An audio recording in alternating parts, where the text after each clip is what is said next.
Hello everyone, আজকে আমরা পড়ব এককের প্রতীক ব্যবহারের আন্তর্জাতিক নিয়ম।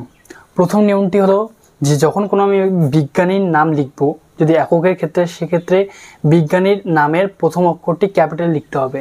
নিউটনের ক্ষেত্রে ক্যাপিটাল এন ব্যবহার করব, কুলম্বের ক্ষেত্রে ক্যাপিটাল সি। কিন্তু যদি আমি নামটি সম্পূর্ণ লিখি সেক্ষেত্রে নিউটন এইভাবে লিখব, সবগুলো স্মল অক্ষরে, আর কুলম্ব লিখলে এইভাবে লিখব।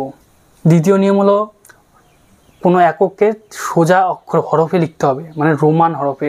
যেমন মিটারকে এইভাবে লিখবো, কেজিকে এইভাবে, কিন্তু ইটালিক্সে লেখা যাবে না, মানে বাঁকানো হরফে। যেমন মিটারকে আমি এইভাবে লিখতে পারবো না, কিন্তু লেখার ক্ষেত্রে সহজে এটা ধরা পড়ে না যদিও, তবুও আমরা রোমানে লিখবো। যদি পরীক্ষায় আসে কীভাবে লিখতে হয়, তাহলে বলবো যে কোনো এককে রোমান অর্থাৎ সোজা হরফে লেখা হয়। তৃতীয় নিয়ম হচ্ছে যে বহুবচন ব্যবহার বোঝানোর জন্য আমরা এককের শেষে এস যুক্ত করতে পারবো না, এস বা ইএস। যেমন 100 কেজি বলতে পারি, 100 ক্যালোরি বলতে পারি, এই দুটো ঠিক হবে। কিন্তু যদি 100 কেজিস বলি বা 100 ক্যালোরিস, এই দুটো ভুল হবে। এখানে এস ব্যবহার করা যাবে না এককের ক্ষেত্রে। কিন্তু যদি আবার এককটাকে শুধু সম্পূর্ণভাবে লিখি সেক্ষেত্রে আমি এস ব্যবহার করতে পারবো, এস বা ইএস। যেমন এখানে 100 কিলোগ্রামস, 100 ক্যালোরিস, এক্ষেত্রে এস বা ইএস যুক্ত হবে। চতুর্থ নিয়ম, কোনো এককের মধ্যে আমি একবারে বেশি ভাগ চিহ্ন বা স্ল্যাশ ব্যবহার করতে পারবো না। যেমন আপেক্ষিক তাপের একক joule per KG dot kelvin, এক্ষেত্রে শুধুমাত্র আমি একবারই এই ভাগ চিহ্নটা ব্যবহার করতে পারবো। যেমন আপেক্ষিক তাপের মানে সূত্রটা হলো যে গৃহীত তাপ বাই বস্তুর ভর গুণন উষ্ণতা বৃদ্ধি। গৃহীত তাপ মানে জুল, বস্তুর ভর কেজি, আর উষ্ণতা কেলভিনে লিখব। সেই এককটাকে আমি এইভাবে যদি লিখি তাহলে এটা বোঝাবে। কিন্তু যদি আমি এই এককটাকে এইভাবে লেখার চেষ্টা করি তাহলে এর মানে অন্য কিছু হয়ে যাবে।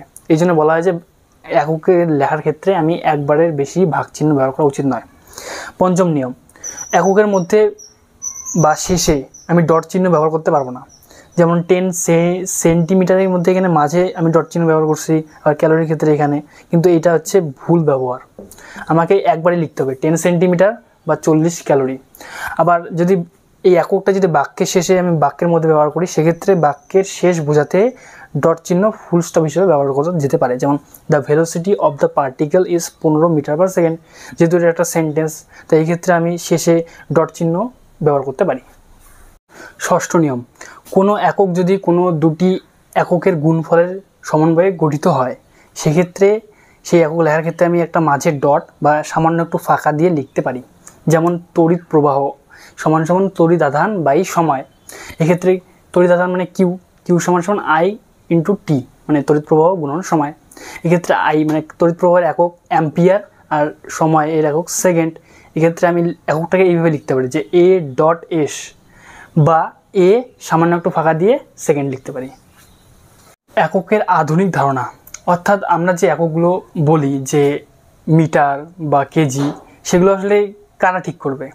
এই ঠিক করার কাজটা তোমার আমার নয়, এই ঠিক করার কাজটা হচ্ছে একটা সংস্থা রয়েছে, সেই সংস্থার নাম হচ্ছে বিআইপিএম।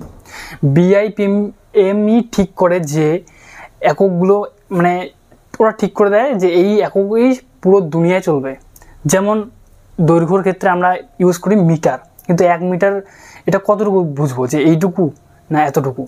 সেক্ষেত্রে ওরা বলেছে যে 1 মিটার সমান সমান distance covered by light in 1/299792458 seconds, মানে আলো শূন্য স্থানে এত সেকেন্ড সময়ে যে দূরত্ব অতিক্রম করে তাকে 1 মিটার ধরা হয়েছে।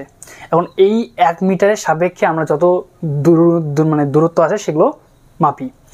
এখন এই মাপটা ওরা ঠিক করছে, তাই এটা সর্বজনীন, এটাকে কেউ বদলাতে পারবে না। যদি বদলানোর ইচ্ছা থাকে তাহলে তোমরা বিআইপিএম এর কাছে যেতে পারো।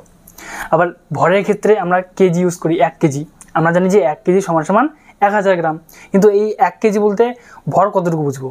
যে এতটুকু একটা পাথর নেব, নাকি এত ছোট, নাকি এত বড়?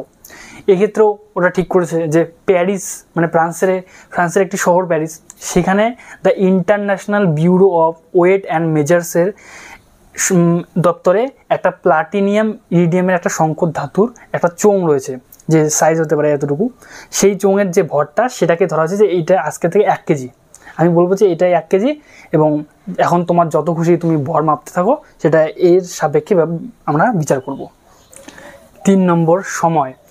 সিজিএস এবং এসআই দুই পদ্ধতিতেই সময়ের একক হলো সেকেন্ড। এর সংজ্ঞা হিসেবে বলা হয়েছে যে সিজিএম 133 মানে সিজিএম 133 পরমাণুর একটি নির্দিষ্ট তরঙ্গদৈর্ঘ্যের বিকিরণ যে সময়ে 9192631770 বার পূর্ণ কম্পন সম্পন্ন করে তাকে 1 সেকেন্ড বলা হয়।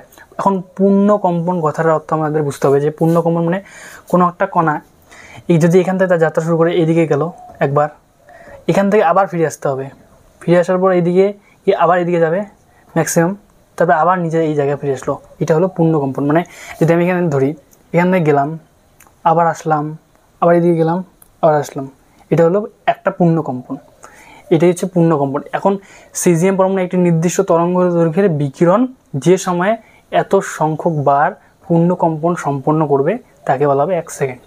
আয়তন।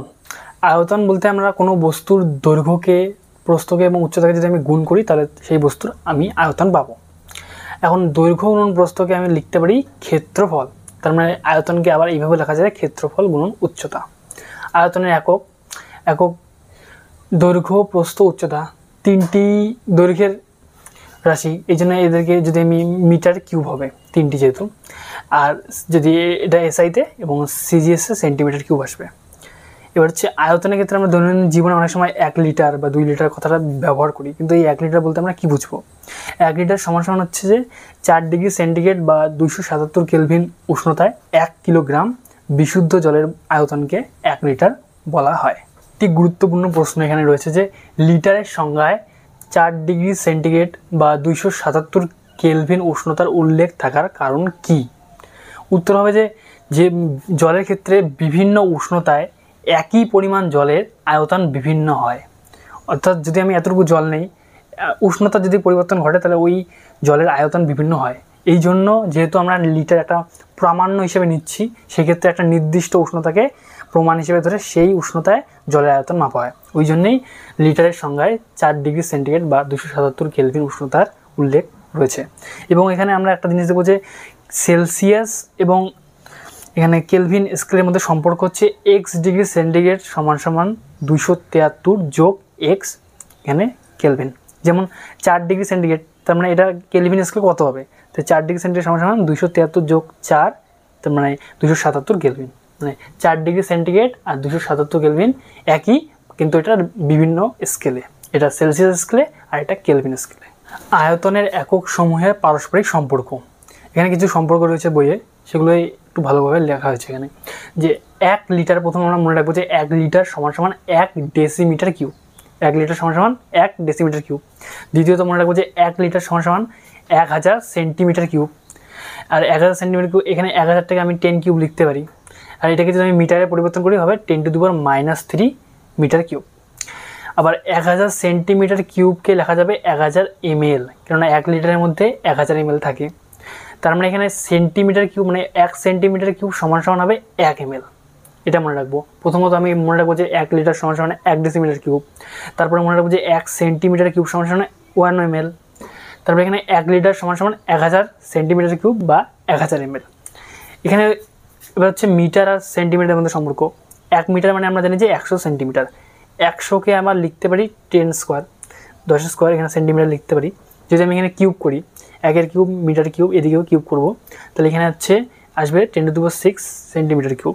তাহলে আমি যদি এখানে 1 দেখি, 1 সেন্টিমিটার কিউব বলি, তাহলে 10⁶ ওইদিকে যাবে, নিচে যাবে, তারপরে উপরে আসবে 10⁻⁶ মিটার কিউব। তার মানে 1 সেন্টিমিটার কিউব সমান 10⁻⁶ মিটার কিউব। এবার আমরা ঘনত্ব বুঝবো। ঘনত্ব মানে ডেনসিটি। এখানে বলা হচ্ছে কোনো পদার্থের একক আয়তনের ভরকে ওই পদার্থের ঘনত্ব বলা হয়। এখন একক আয়তনের ভর বলতে আমরা কী বুঝবো? যেমন সাধারণ অভিজ্ঞতা থেকে যদি আমি বলি যে একটা কাঠের গোলক রয়েছে আর এটা হচ্ছে লোহার গোলক, এক্ষেত্রে দুটো আমি আয়তন সেম রেখেছি, এটাও সেম আয়তনের, এটাও সেম আয়তনের, কিন্তু এখান থেকে আমি সাধারণ অভিজ্ঞতা থেকে বলতে পারবো যে নিশ্চয়ই লোহার গোলকের ভর বেশি হবে কাঠের গোলকের থেকে। এখন বেশি হলো কেন, বেশি হলো এর উত্তর দিতে পারবো আমরা ঘনত্বের ধারণা থেকে। যখন আমরা বুঝতে পারবো যে ঘনত্ব লোহার গোলকের ঘনত্ব বেশি, এই কারণে এর ভরও বেশি হয়েছে। এখন ঘনত্ব সমান বলছে তো কোনো পদার্থের একক আয়তনের ভর। এখন লোহার এই আয়তনের মধ্যেই তার ভরটা বেশি। এখন কতটা বেশি এটা ঘনত্ব থেকে বোঝাতে যায়। যেই ঘনত্ব সমান হচ্ছে মাস বাই ভলিউম। এখান থেকে একটা ইম্পর্টেন্ট আমরা সম্পর্ক পাই যে ঘনত্ব মানে ডি সমান M by V.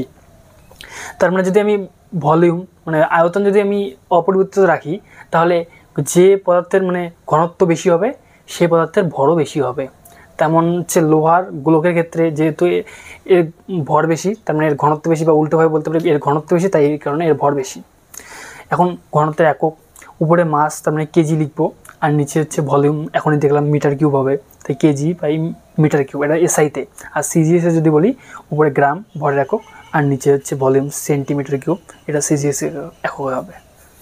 Note: 4 degree centigrade বা 277 কেলভিন উষ্ণতায় জলের ঘনত্ব সর্বাধিক হয়।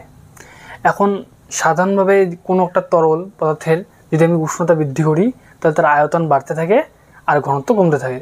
কিন্তু জলের ক্ষেত্রে এই নিয়মের ব্যতিক্রম দেখা যায়।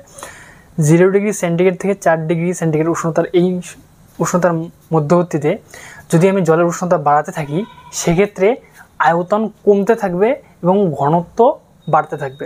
এরকম করতে করতে 0 ডিগ্রিতে যখন আমি 4 ডিগ্রিতে আসবো, তখন এই 4 ডিগ্রি সেন্টিগ্রেড উষ্ণতায় জলের ঘনত্ব সর্বাধিক হয়, এবং সর্বাধিক হচ্ছে 1 গ্রাম পার সেন্টিমিটার কিউব। এটা হচ্ছে জলের সর্বাধিক ঘনত্ব। আবার 4 ডিগ্রি সেন্টিগ্রেড উষ্ণতার পরেও যদি আমি উষ্ণতা বাড়াতে থাকি, তাহলে সাধারণত আয়তন বাড়তে থাকে আর ঘনত্ব কমতে থাকে। এই জন্যে বলা হয় যে 4 ডিগ্রি সেন্টিগ্রেড উষ্ণতায় জলের ঘনত্ব সর্বাধিক হয়। এইটুকু মানে 0 ডিগ্রি সেন্টিগ্রেড থেকে 4 ডিগ্রি সেন্টিগ্রেড অবধি ব্যতিক্রমটা লক্ষ্য করা যায়। তারপর সব কিছুই স্বাভাবিক। ঘনত্বের এককের মধ্যে পারস্পরিক সম্পর্ক।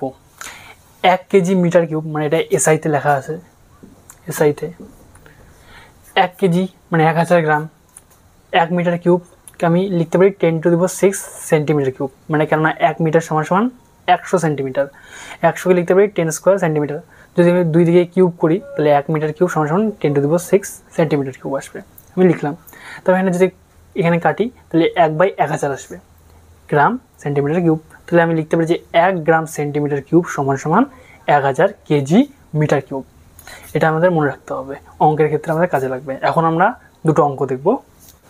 প্রথম অঙ্ক যে বলছে যে 50 সেন্টিমিটার কিউব পারদের ভর 680 গ্রাম হলে পারদের ঘনত্ব কত? এখন আমরা এই ধরনের অঙ্কগুলো করবো শুধু একটাই সূত্র দিয়ে, ডি সমান এম বাই ভি, মানে ডেন্সিটি সমান মাস বাই ভলিউম। তো এখানে আমাদের পারদের আয়তন দেওয়া আছে, ভলিউম, আর পারদের ভর দেওয়া আছে। তার মানে আমি এখান থেকে খুব সহজেই ডেন্সিটি বের করতে পারবো। ডি সমান এম বাই ভি, মাস 680 গ্রাম, আর নিচে ভলিউম 50 সেন্টিমিটার কিউব। তার মানে এখানে যদি আমি সলভ করি, তাহলে আসবে 13.6 গ্রাম পার সেন্টিমিটার কিউব। এটি হবে পারদের ঘনত্ব। দ্বিতীয় প্রশ্ন যে একটি খালি বোতলের ভর 100 গ্রাম, আর ওই বোতলে একটা তরল ভর্তি করার পর বোতলের ভর হলো 250 গ্রাম। এখন বলা হচ্ছে যে তরলের আয়তন যদি 100 সেন্টিমিটার কিউব হয়, তাহলে ওই তরলের ঘনত্ব কত? তো সবার প্রথম আমাকে বের করতে হবে তরলের ভর। যেহেতু তরল ভর্তি করার পর বোতলে ভর হলো 250 গ্রাম এবং খালি বোতলে ভর ছিল 100 গ্রাম, তার মানে তরলের ভর আমি এখান থেকে বের করতে পারবো যে 250 গ্রাম বিয়োগ 100 গ্রাম, তার মানে 150 গ্রাম হবে। আর তরলের ঘনত্ব সমান মাস তরলের ভর বাই তরলের আয়তন। তরলের ভর আমি এখান থেকে বের করলাম 150 গ্রাম, আর তরলের আয়তন দেওয়া আছে প্রশ্নে ছিল 100 সেন্টিমিটার কিউব, তার মানে হবে 1.5 গ্রাম সেন্টিমিটার কিউব তরলের ঘনত্ব। ধন্যবাদ, দেখা হচ্ছে পরের ভিডিওতে।